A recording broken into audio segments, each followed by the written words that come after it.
Tell me one thing, honestly. We do so many good things, we as policemen. Why don't you press people write about it? They said, sir, if we write that police is doing good things, people will stop reading this newspaper. People don't believe that police can do any good thing. The laser show used to start at 7 p.m. sharp. When we entered the laser show at Lumini Park on that fateful day, it was 7:15. Once we went inside, we found that. Oh my God. And therefore, I always believe in whatever Swami Vivekananda told us. Jive prem kore jei jon, সেই জন সেবিছে ঈশ্বর. That is, anyone who loves fellow human beings, he or she is actually doing puja, worshipping God. And it was learned that they were planning to come to my camp office, all of them, dressed as villagers, draped in shawls, and below those shawls they were planning to carry weapons and explosives. They had planned to come, kill me, and immediately start indiscriminate firing and lobbing of grenades and explosives and destroying the entire camp office of the district SP. And they wanted to send a message to the entire country that for Naxalites, killing a district SP and destroying the entire SP's camp office is quite an easy task for them, so powerful they are.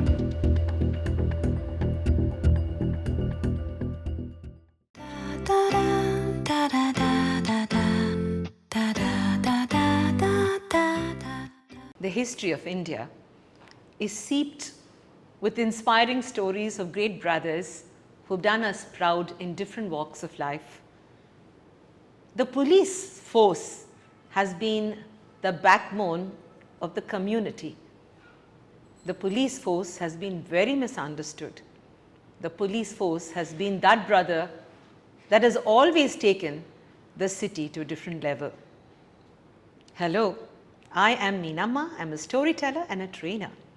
I wish to share my chats with inspirational people around me on varied topics of global interest with the hope that my audience may design a better life from my episodes. Each of my talks is an inward journey. Come travel with me today to meet an extraordinary policeman who's also so humane. But do watch the episode till the end and subscribe to Meet Meenamma on YouTube, Instagram and other handles. I will be pulling out short clips and exciting reels on this episode for you to get valuable insights in lesser time. Welcome to today's episode. We are honored to have Dr. Shankabrata Bagchi with us, a distinguished officer whose remarkable journey has taken him from a brilliant medical student to a top-ranking IPS officer dedicated to public service. A triple gold medalist in medical school, Dr. Bagchi was the topper of the IPS batch even as a probationer in 1988. His exemplary service has earned him several prestigious awards, including the Prime Minister's Baton, the Home Minister's Revolver, the Indian Police Medal for Meritorious Service, and the President's Medal for Meritorious Services, amongst many others. In addition to his impressive medical background, Dr. Bagchi holds an LLB degree from Acharya Nagarjuna University and an MBA from the Indian School of Business in Hyderabad. As a respected super cop, he has made significant contributions to the history of the Indian police, from curbing factional violence during his first posting as ASP in Kadapa to responding to the tragic 2007 Lumini Park bomb blast where he was a mute spectator. Now serving as the Commissioner of Police in Visakhapatnam, Dr. Bagchi IPS is committed to tackling pressing issues such as cybercrime, drug trafficking and traffic management head on. His dedication to fighting corruption and ensuring the safety of his country is truly inspiring. Join us as we delve into the incredible journey of Dr. Shankabrata Bagchi. exploring his experiences, his insights, and the challenges he faces in his vital role as Super Cop, CP Visakhapatnam. Hello, sir. How are you? Good, ma'am. How are you, ma'am? Such an honor, sir. You're the first police officer on the Meet Meenamma show, and it's a great honor that I have a person so worthy today to talk to. I've been looking forward to this opportunity since quite a long time. So tell us about your childhood. You have a very illustrious career, but how did it all begin? Where were you born? Who were your parents? What is the cradle from which this wonderful boy has come up? See, I am from Calcutta and my parents are from Bangladesh, the then East Pakistan. When I grew up, in my childhood, I found my parents to be from a humble background. My mother and her family, I found them growing in a slum. When I asked them that many of my school batchmates, they have prosperous background, why are you having such a background? They told me stories from Pakistan. I came to know that they were quite prosperous there. But one fine night, they were forced to leave their motherland without anything, just to save their lives. They had to run across fields and across rivers in order to save the reputation, save the prestige of the ladies, and to save their lives. And when they came here, they found themselves in dire straits. They had to struggle every day, every night. But because they knew how to survive, they knew how to excel even during such struggling times.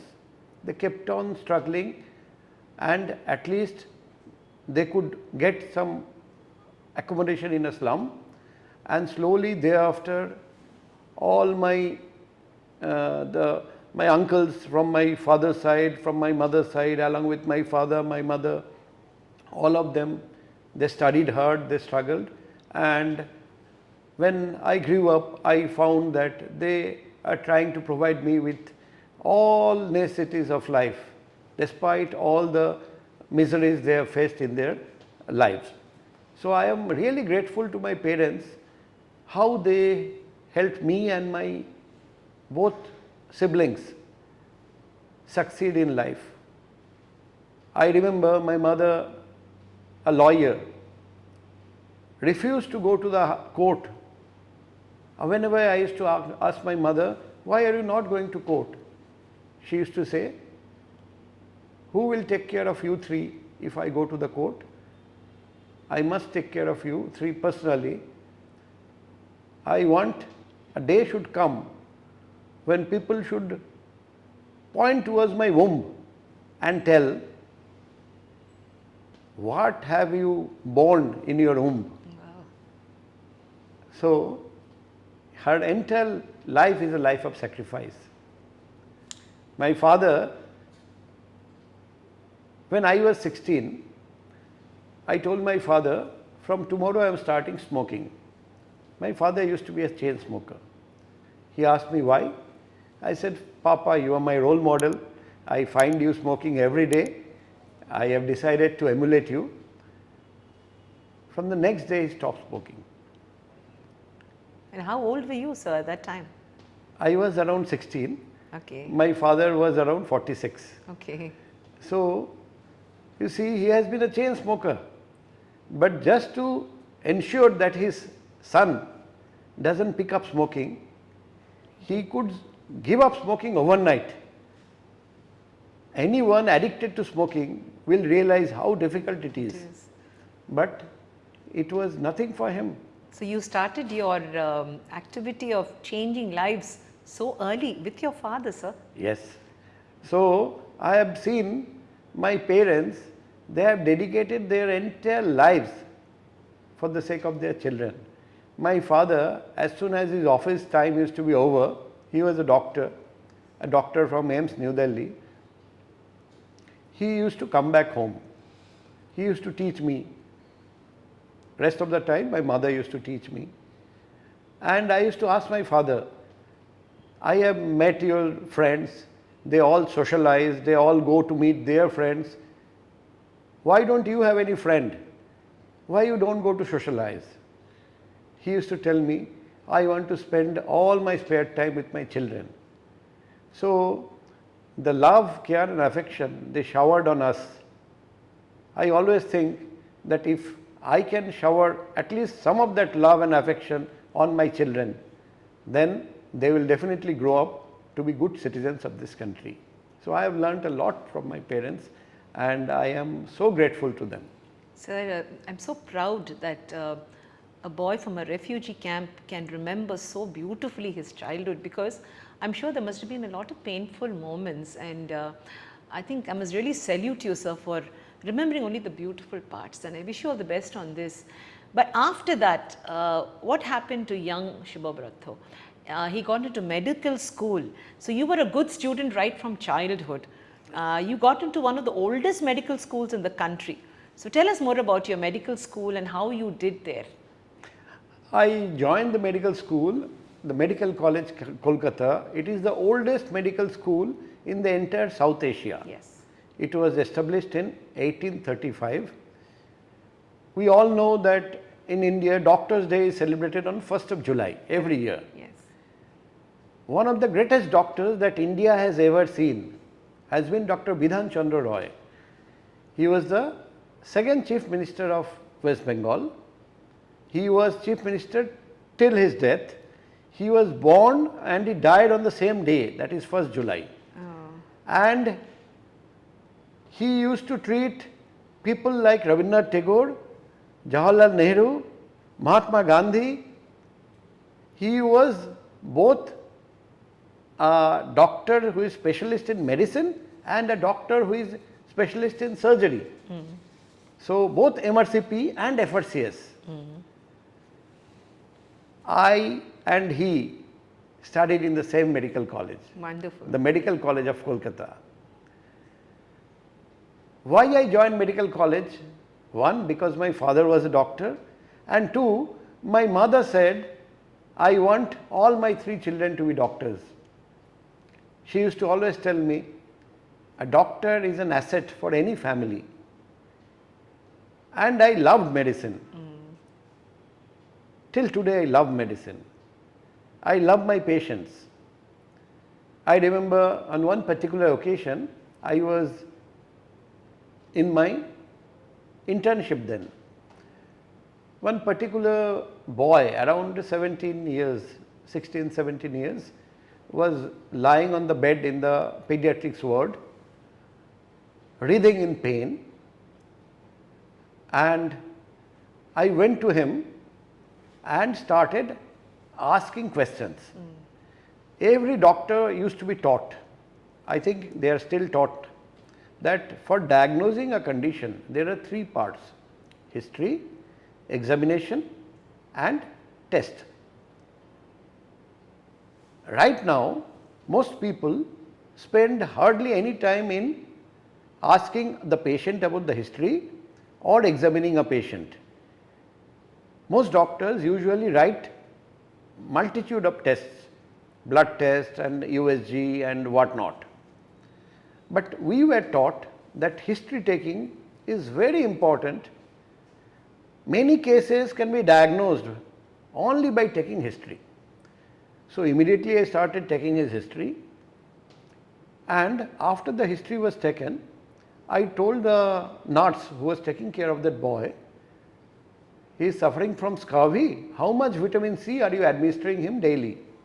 Then that nurse started laughing at me and said, he has been admitted under the head of the pediatrics department and he has been diagnosed with juvenile rheumatoid arthritis. And he is being given steroids. But despite being given steroids daily, there has been no improvement in his condition. I said, it's a case of scurvy, he has been misdiagnosed. Then he said, "Are you are a bacha, you are just an intern, and he has been diagnosed by the head of the department of pediatrics to be having juvenile rheumatoid arthritis." I said, I am ready to argue with anyone and I will prove that it is a case of scurvy. Then the sister called the head of the department of pediatrics. She came and she said, why are you creating a ruckus here? I said, ma'am, it is a case of scurvy and he is being wrongly treated. Then she said, can you prove it? I said, yes ma'am. This is a patient who has never touched any vegetable and any fruit in his entire lifetime. So, there is no chance that he will get any vitamin C. Without vitamin C, the symptoms that happen in scurvy, I find those symptoms and on examination I have found the same signs throughout his body. Then she said, okay, because you are insisting, I will test his vitamin C level, and after that it was found to be nil. Oh God. Then they started vitamin C treatment in mega doses, and after 1 week that same boy who was already there for 1 month got cured? Got cured and went back home happy and hearty. Then that after 1 week when I met the pediatrics department head, she told me, one day you will be one of the greatest doctors in India. So, I still remember her. I do not know whether after retirement I can make her prediction come true, but I used to be a very good doctor as long as I was in the discipline of medicine. But fate had something else in store. Sir, I take you back now to 1995-96. A brilliant doctor who topped the college suddenly changed the course of his life. There were 2 incidents, I must remind you, that made you sit up and decide that you needed to join the IPS. I mean, it's beautiful because I get goosebumps thinking of what happened to you. Tell us, sir, what happened in 1995? See, at that time I was doing internship in my medical college. So, it was in the department of general medicine. I was doing my night rounds. So, I found one patient being transfused blood. It is quite a common thing, but I was finding that the patient was not comfortable. But even then I felt that sometimes some patients have reactions when blood is transfused. After completing the round, when I came back, I found the patient has collapsed and died. Oh. It immediately started ringing alarm bells. So, I went closer and inspected the bag of blood from which the blood was transfused. Still some blood was left inside, and I found that the blood is expired and it has been obtained from a private blood bank. Now, it is a government medical college, it has a government blood bank. There is no need of getting blood from a private blood bank, and that also expired blood. I found that there is something fishy. It was quite late at night, so I shouted that this is something, I will go to the end of it, I will find out who is behind this, and I am going to give a complaint to police tomorrow morning. And then I locked it in the refrigerator, took the key and left, thinking next day morning I will take this blood sample and give it to the police and request them to register a case and find out who is behind this conspiracy of playing with the lives of people. Next day morning I come back and I see that the refrigerator has been totally emptied of all its contents, including the blood bag. It was nowhere to be seen. When I ask what has happened, everyone is mum. Then one of my friends, when I could meet him outside the medical college, he told me that as soon as I had left, because the message had already spread that I am going to go to the police, Make an issue. The head of the department of general medicine, he came rushing at around 11 o'clock, threw away the blood bag, made the sweeper clean the refrigerator so that there is not a remnant left, no evidence left. Then on inquiry I came to know he was the Benamidar of that private blood bank, and he was doing business and at the cost of the lives of innocent people. I felt if there is so much of corruption in a noble profession like medicine, should I continue to remain in this field and continue to tolerate such corrupt activities, or do I need to join police and crack down on these such activities? So, I started thinking. The next incident that happened, it was the last straw on the camel's back. We were living in a joint family. My grandmother was the head of the family, a widow, but she was a supporter of Congress party. At that time in Bengal, the ruling party was the Left Front and the opposition was Congress. Trinamool Congress of Mamata Banerjee has not yet come into existence. Now my grandmother, she was around 75 and she used to openly declare, I am a supporter of Congress party, everyone should support Congress.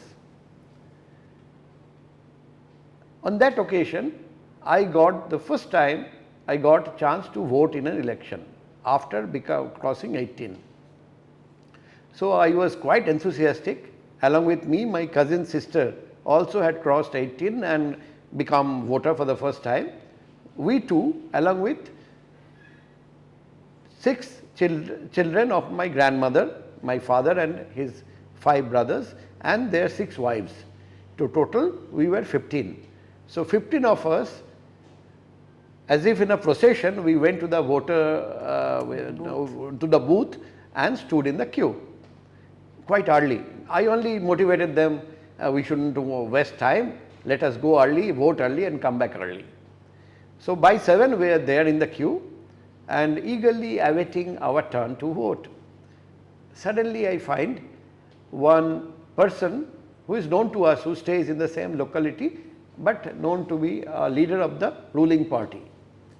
He was approaching us and he was flanked by a few policemen. Once he came to us, he went straight to my grandmother and said, please go back with your children and grandchildren and your children's wives. We will cast all these 15 votes on your behalf. Oh my God. And I said, what? I was unable to believe what was happening. And then I told, nothing doing, I will cast my vote, this is the first I have come to vote. Then he came to me, I had already passed medicine by then, I had become a doctor. He came to my mother and said, your son is a doctor, he has a bright future. Do you want him to lose his life at such an early age? Oh my God. And my mother started crying. Then she dragged me. Similarly, everyone, the wives dragged their husbands and my mother dragged me and my father and we all came back. That is one day I can never forget in my life. That was the day when I decided I will not allow police to play such dirty tricks with democracy in this country. I must join police and ensure that people have right to vote as per their wish. These 2 incidents transformed my way of life and I started studying for civil services and I got 62nd rank in my first attempt and joined the police service. Well, how did your mother feel? Your mother wanted you to be that famous doctor.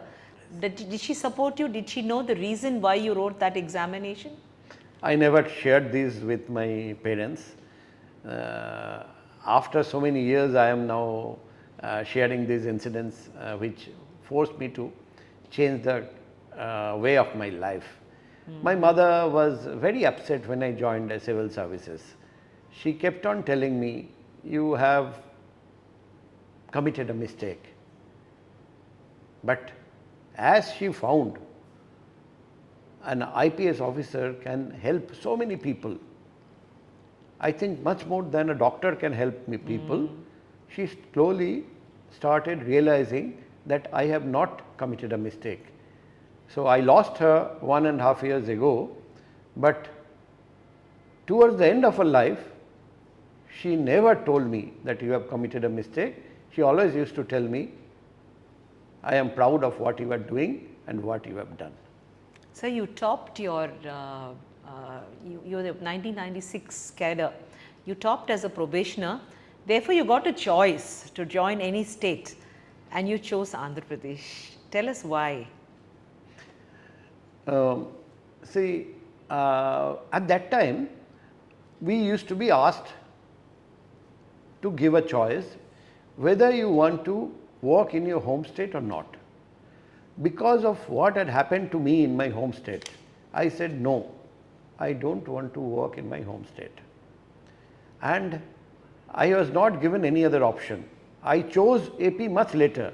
Okay. When I was asked to give a choice between AP and Telangana, I chose AP. But at that point of time, I didn't choose AP.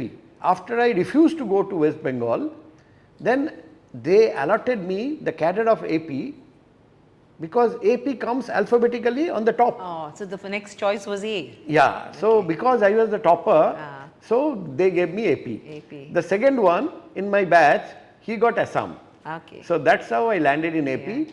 And I always thank God that you have given me such a great state to work in. Sir ఇది మాకు చాలా మంచి రోజు ఆ రోజు, ఎందుకంటే మీలాంటి ఒక మంచి ఆఫీసర్ మా ఆంధ్రప్రదేశ్కి వచ్చారు అండ్ సర్వ్డ్ అస్. సార్ మీరు tell us about the early days as a DSP, as an SP. Early days మీరు ఎక్కడ పోస్ట్ అయ్యారు, మీరు తెలుగు ఎలా నేర్చుకున్నారు, మీరు ఎలాగా మాతో అతి మన యాజ్ అ కామన్ పర్సన్ మీరు ఎలా తిరుగుతున్నారు ఇప్పుడు కూడా? ఇప్పుడు నా ఫస్ట్ పోస్టింగ్ నేను శ్రీకాకుళంలో పనిచేశాను.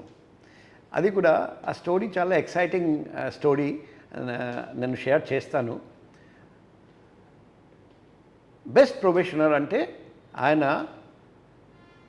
పాసింగ్ అవుట్ పెరేడ్ లీడ్ చేస్తారండి.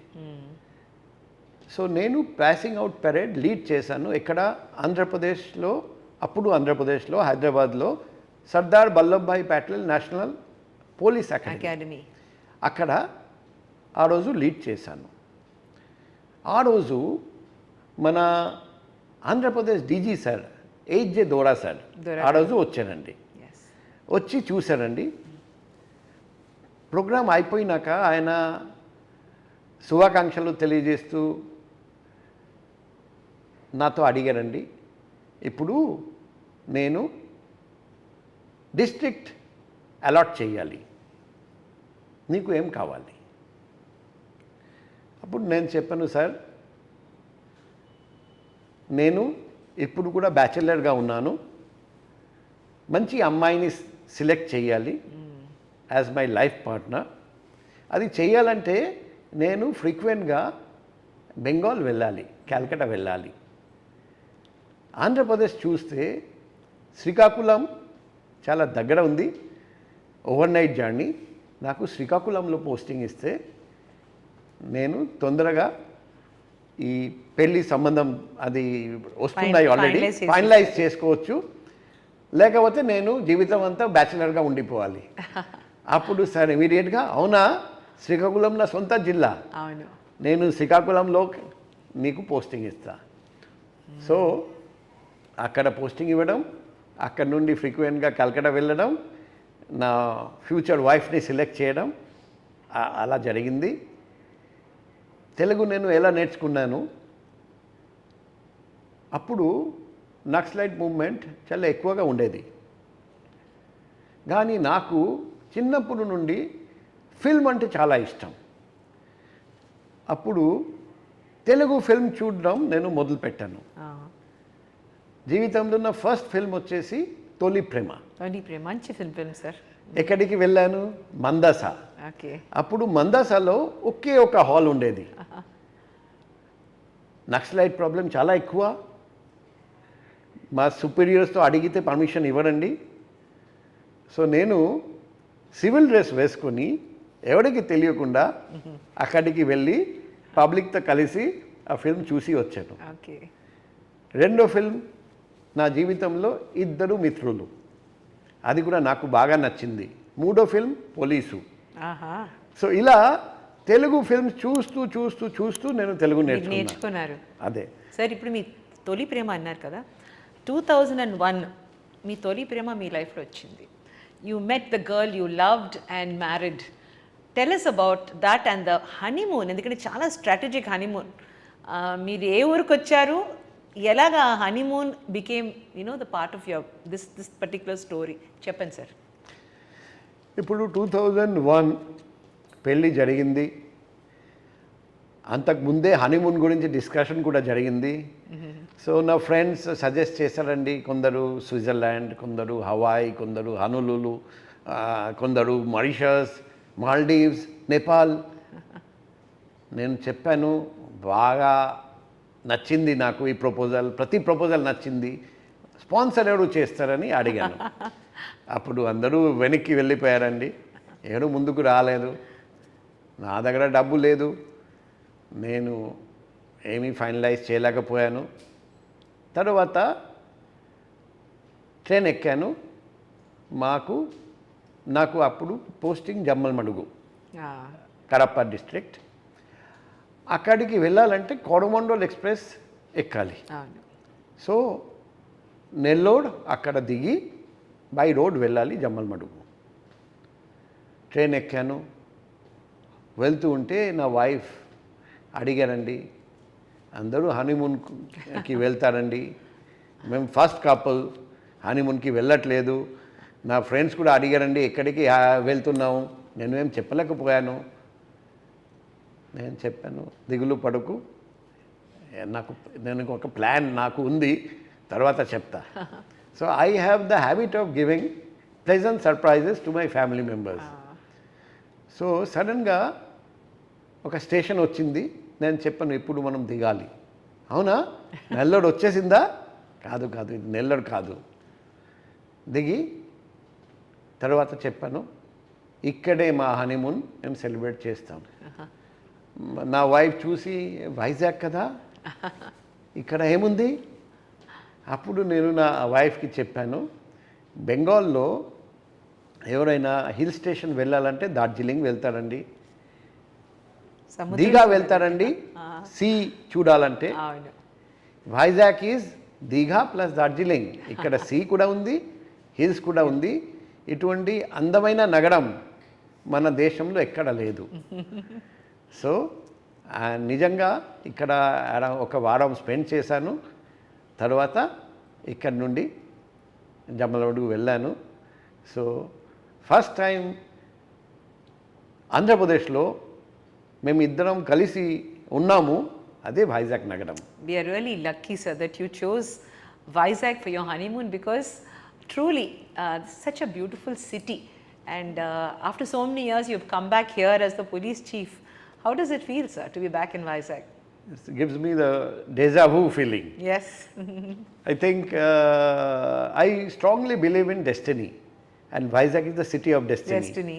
I think na Brahmarata, I was destined to come here back again, and it gives me such immense pleasure that I can work and serve Vizag and the people of Brahmarata.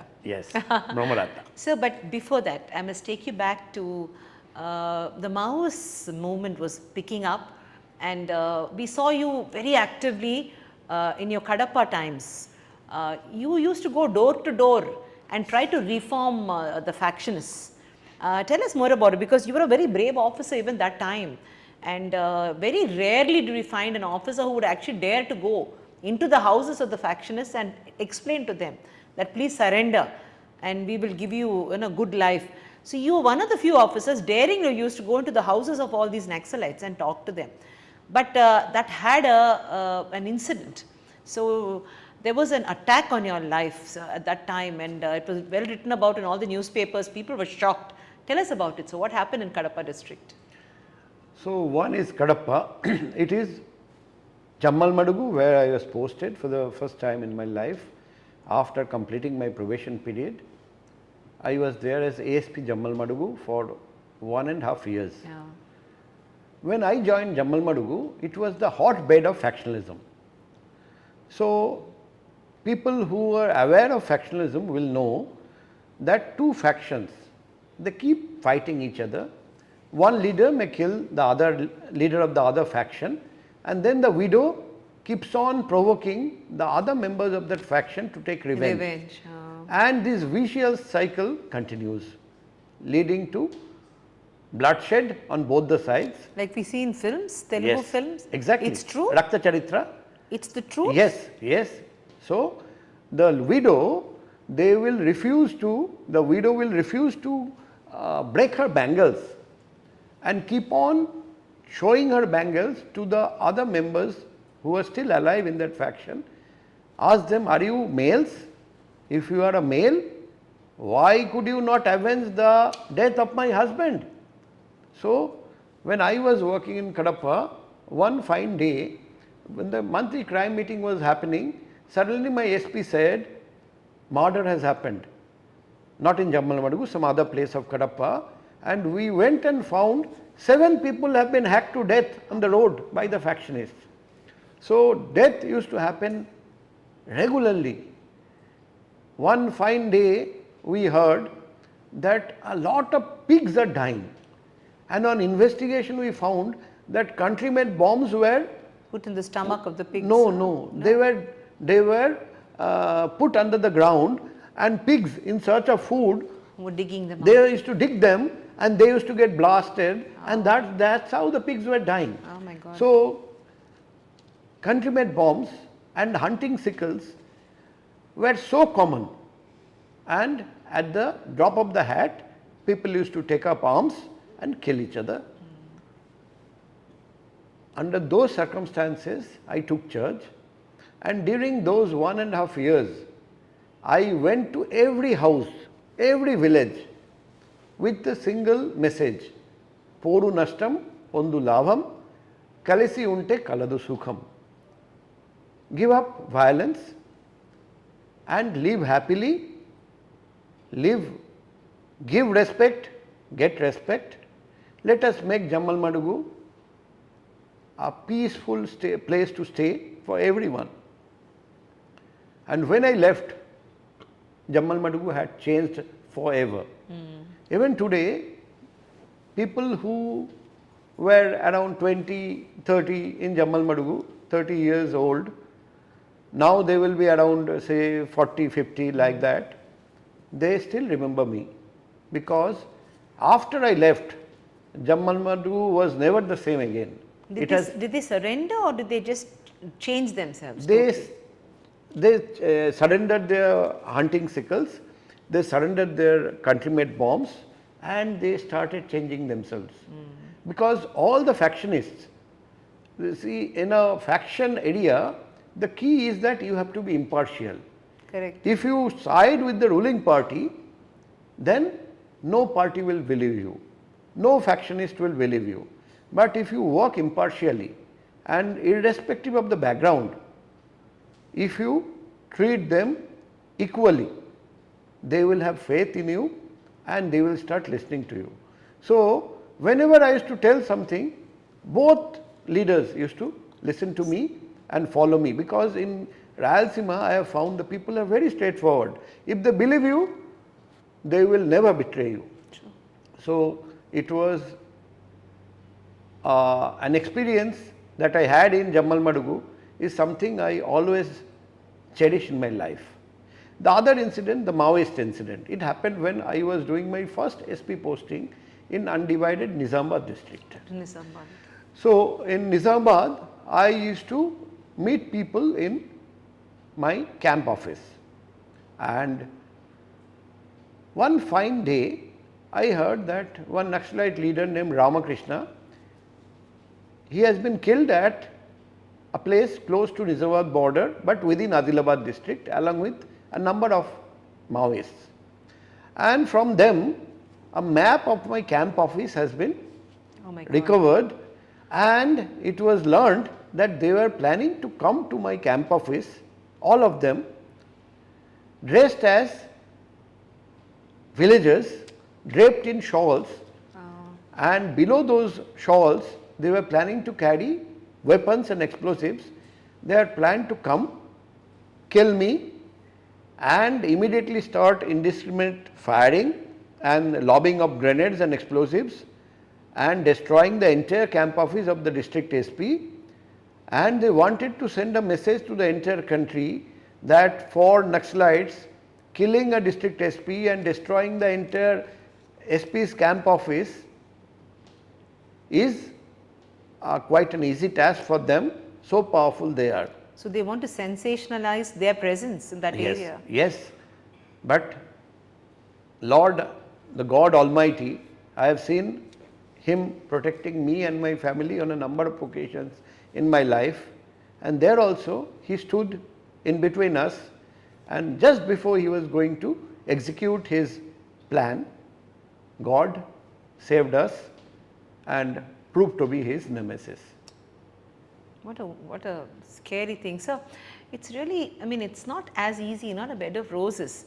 People think that, you know, the cops are powerful people who have a very extravagant life and they live in these bungalows. But the kind of danger that you put yourselves in, I still remember it was 2007, August 24th, 23rd, Lumini Park, there was 25th, there was a blast. And I remember that you were there at the blast site, sir. I mean, what a scary experience with your family, with your children. Tell us about that experience. On that particular day, it was a Saturday, I still remember. My wife remembers and my two kids remember. The laser show used to start at 7 p.m. sharp. When we entered the laser show at Lumini Park on that fateful day, it was 7:15. Once we went inside, we found that all the seats were occupied except one particular row where a number of seats were vacant. Only later we came to know that those seats were vacant because the terrorist had come there, occupied those seats, and after the show had started and the lights were switched off, they had put the explosives below those benches and then they had left. That is why those seats were empty, but we were elated to find those seats empty and we simply went and sat there, but a number of seats were there between us and the next group of visitors. Within 5 minutes there was a deafening blast, and then when I looked to my left, I find the person who was seated to my left after these few empty benches, seats, his head was missing. Oh my God. And people beside him, in front of us and behind us, at least 10 to 12 people were dead and remaining people were screaming for help. Immediately there was a stampede. Everyone ran away, including my wife, my kids. They were all apprehending that a series of blasts might take place. So I kept on screaming, please help me take these injured people to hospital. So initially I started pulling them, and then after looking at me, some others also came forward. So with their help, I could shift a number of injured fellows to the nearest hospital, and I could save. Immediately I called up the DG and the local senior officers. They also sent ambulances, and till that time they didn't know that it has happened. And so immediately there was a lot of help coming from different quarters, police department. As a result, a lot of people could be saved. Otherwise, had there been delay, a number of people would have lost their lives. But this again, this is the second time when I found that God had stood between us and death and prevented us from even having a scratch. We didn't have a scratch. Because those chairs had the ammunition underneath, so they were not killing themselves, they were killing people around. Yes. So you were saved, you were sat on the safe chairs. Yes, and they had the direction, they were directional explosives, they were directed towards the opposite side. So it actually went from under your chair without even you realizing it. Oh my God, oh my God, oh my God. So this is, it gives me goosebumps to even think of it. You have a lovely family, a very talented wife who's a film director, and two lovely little girls. It must be wonderful, sir, because you have a very creative family to match with you.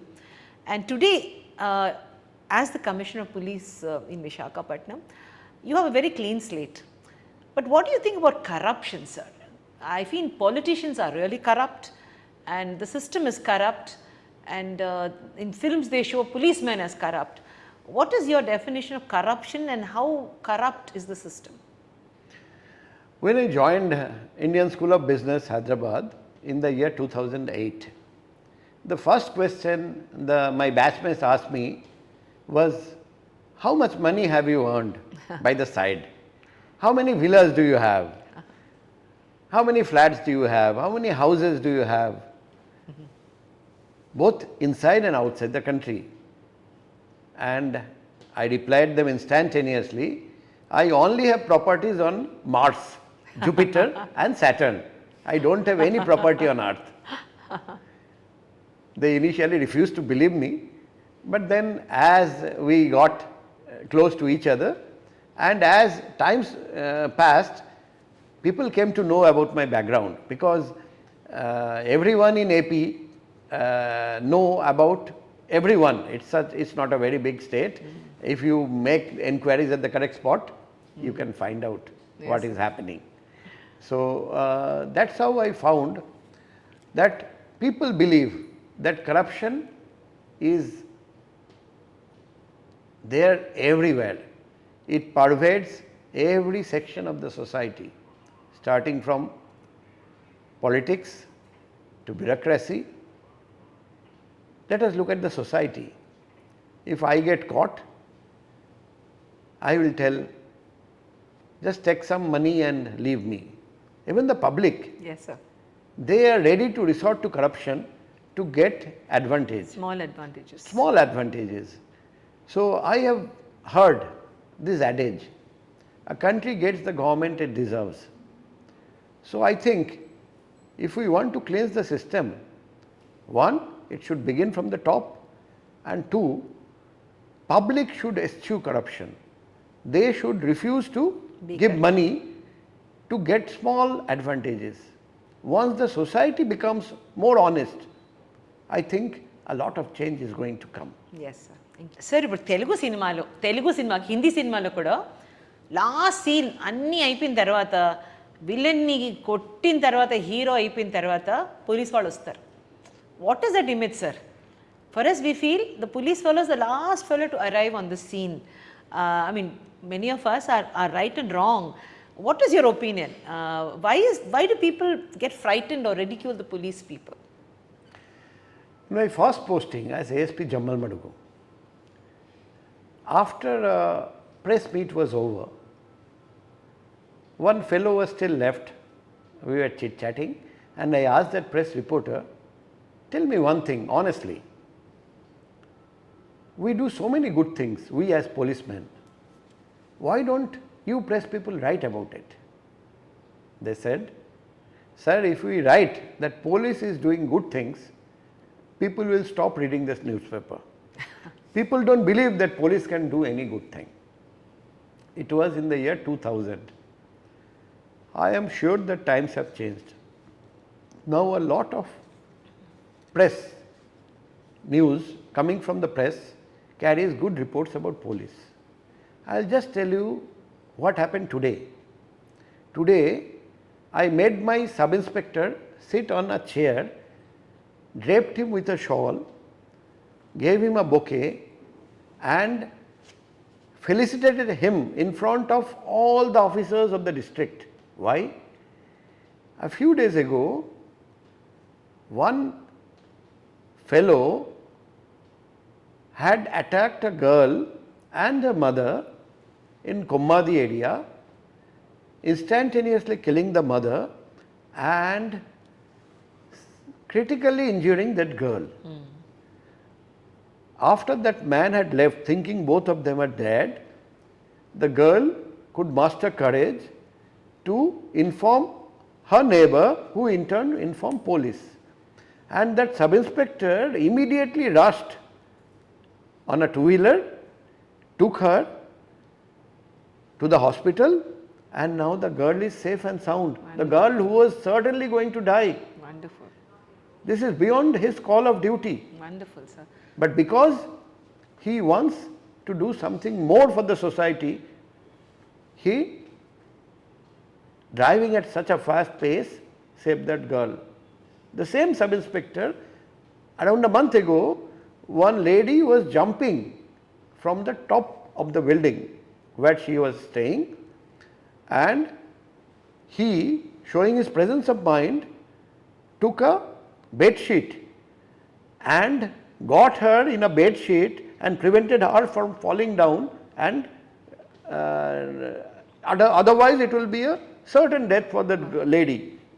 So two successive occasions that sub-inspector has saved two ladies, two girls. So will the press now write about this? Press has to write. Press cannot turn a blind eye to what is happening, and this is something which has to be highlighted. So, there are so many policemen around us, so many officers, men and women around us who are doing what is beyond the call of their duty to save people. So, every department, I believe, has heroes and villains. Police also has plenty of heroes. So, it is one thing what the films depict, but reality is something different. There are police officers doing extraordinary work, and those should be highlighted, so that people can come to know about them. Sir, you are an inspiring police officer. In fact, I think you are inspiring the entire force in this area. The reforms that you have done, right from cybercrime issues that you tackle the drug issues that have happened. This city has become a center for drugs, and after you've come, the way you've been doing your policing, and also the traffic control. I mean, I think the policy that I think there's something like there are two names that I wrote down. You're doing something for the traffic that is going to be one of its kind. Tell us more about these policies that you're bringing in, sir. The first radical change that I have brought about in the city, as per my opinion, is that I shared my personal contact number on the very first day. Yes. I personally believe that poor people from the disadvantaged sections of society, is difficult for them to get justice. If they have a fight with some influential, prosperous people, the prosperous, influential, affluent people always win, whether it is in the police station or in the court. The phone number acts as a great leveler. When someone is calling me up and seeking help, I don't know who is on the other side of the line, and I help all people who call me up for help. For example, yesterday night when the Honorable CM was here, while I was doing the bandobast, I got 2 calls, both crying for help, and I could save 2 girls from committing suicide during that span of 2 hours, 3 hours. No one knows. Wow. I have not told it to the media. One girl was going to commit suicide by jumping into the Krishna river near Prakasham barrage. The girl was coming from Hyderabad to Vizag. Her mother stays in Vizag. Her daughter told mother, I am coming to Vizag, but someone has morphed my photos and videos and put it in YouTube. So, I will not reach Vizag, before that only I will commit suicide. Out of desperation, the mother, because she is in Vizag, she knows my number, she gave the number to me, and I immediately alerted officers in Vijayawada, and they could save her in Vijayawada. Wonderful. The other girl, she is from Vizag. She also, because she has been dissed in a love affair, and she wanted to commit suicide. So, she just confided about this to her brother, who immediately called me up, and I told him, let me talk to the girl, and I talked to the girl and promised her that please come to me. I will try to see that your dream is fulfilled, or I will help you in whatever way I can, but please don't think about committing suicide. And she said, okay Annaya, I will come to you. So, this phone number, the other day I could save someone who had gone from Pendurti to Varanasi to commit suicide, and just before he could jump into the Ganges from Dasaswamedh Ghat, I could talk to my batchmate in Varanasi who could send the local SHO who could save him from certain death. So, this is one change I think I have been helping people, which people do not know. The people who have not been benefited, many of them do not know, but it has been doing wonders for Vizag city. As far as traffic, we are going to bring about AI driven traffic management system, where every vehicle which is violating any Motor Vehicle Act provision will be identified, and automatic e-challaning will be done. We have another plan. The same traffic management system will also have a component of facial recognition, so that any criminal entering the city can be identified, whether the criminal's details are in the database of National Crime Records Bureau, State Crime Records Bureau or City Crimes Record Bureau, and immediately the local police station can be alerted, so that crimes can be prevented. So, we are also doing programs for convicts. We Yes. are trying to reform them, train them, skill them and give them livelihood. We have already identified 50 of them and we have started mission Jyotirgamaya. Wow. From the sloka we all know Tamasoma Jyotirgamaya, we want to bring them from darkness to light. Similarly, we are planning begging free Vizag. Ah. We have already identified 342 beggars and we are customizing the treatment we are giving to each of these beggars. For beggars who want respectful livelihood, we are training them, skilling them and giving them livelihood. For people who want to be rehabilitated in old age homes, we are planning that for them. So like that, we want to have a begging free Vizag, not a beggar free Vizag. We will make every beggar a respectable citizen of the city. Then comes the scheme for transgenders, trans Yes. men and trans women. We already had meetings with them. So we are identifying them. They have gurus here. So we were planning an interaction session with the gurus, find out their requirements and then make arrangements so that every hijra can live respectfully, and those hijras who are right now committing extortion at different junctions in the city, they stop all those extortion activities and start living respectfully. So we have a lot of plans for Vizag city and only time will tell how successful we are in achieving our objectives. Sir, I always wonder, and I think I asked you the other day, yours is a very fluid job. You can keep moving. So when you do so much of permanent projects, how do you anchor the project? So if you're not in Vizag tomorrow, who is going to lead all this beautiful work? Have you put a system in place? Have you tied up with groups, NGOs? How does this work for you, sir? Yeah, so I have tied up with NGOs and I have been telling them from the very first day that these programs should continue whether I am here or not.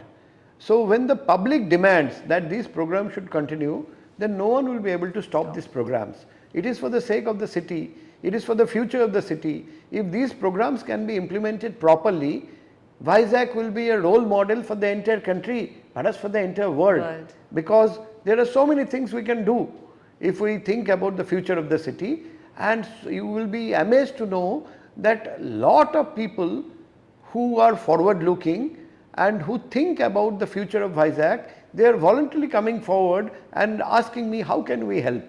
So Vizag is a city of peace loving and law abiding citizens, and many of them are highly philanthropical in nature. So we are getting their help, and I am sure that even if I am not there tomorrow, the projects will go ahead and Vizag will become the role model for every city in the country. So tell me about Subhashri Bagchi. When I get phone calls during the night, I ask my wife, can you still sleep by my side? She says, I am ready to stay by your side come what may. I may not be able to sleep during the night, but I will sleep after you leave for office. But please do whatever you feel is right and whatever you feel is needed for the city. So she is so dedicated, so helpful. She has always been by my side, and if I look at her, I find her to be so talented. She is a good dancer, good singer, good script writer. So since a childhood she wanted to be a film actress and a film director. After she had COVID, she told me, perhaps I will die without fulfilling my desire. I asked her, what is your desire? She said, I always want to be a film director. My parents never allowed me. I said, I am allowing you. Now you are no longer under your parents.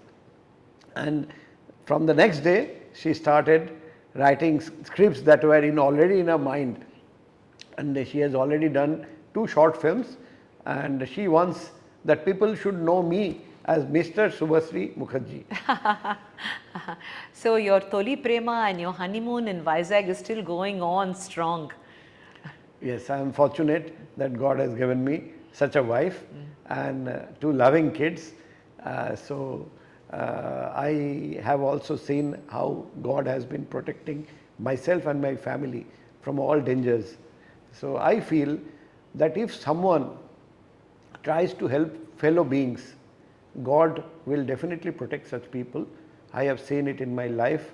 Therefore, I always believe in whatever Swami Vivekananda told us. Jive prem kore jei jon, সেই জন সেবিছে ঈশ্বর.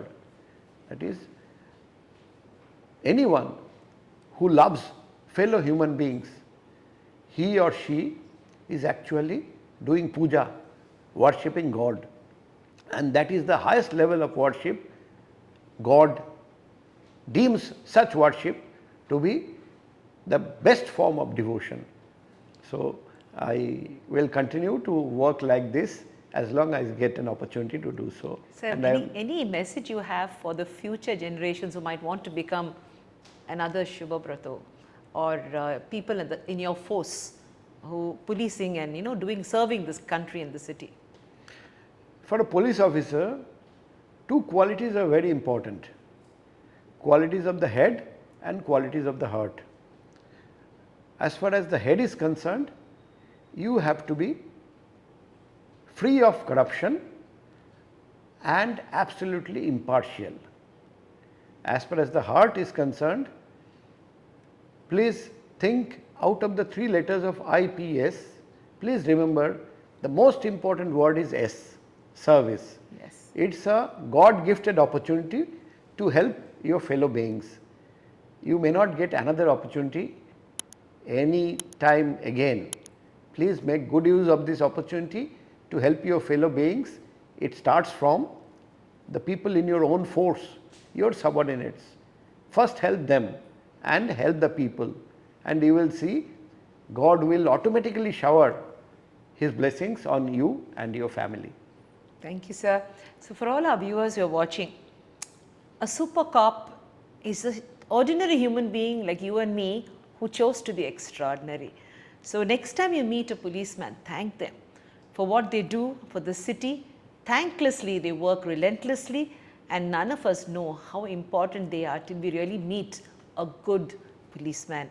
It's such a pleasure, sir, that we got to meet you on Meet Meenamma, and I have a small little cup that I would like to give you, and I hope that your cup of happiness will overflow, and all those who are watching this episode will understand the human side of of something we have stereotyped as corrupt and bad. So, I thank the human being in you, the wonderful father, the wonderful husband, the wonderful brother, and above all, the wonderful Indian son. Jai Thank Hind. you very much, ma'am. Jai Hind, It was a pleasure to interact with you. So, I would like you to give a message to people. If they like this video or this interview, they can subscribe to Meet Meenamma. I'm a middle-aged woman who's trying to create an avatar of a digital person because I want to stay relevant. I'm sure people will like this video, and they will like all the videos that we have posted on YouTube and other social media platforms till date, and they will definitely subscribe. Thank you. Sir. Thank you. Dugga.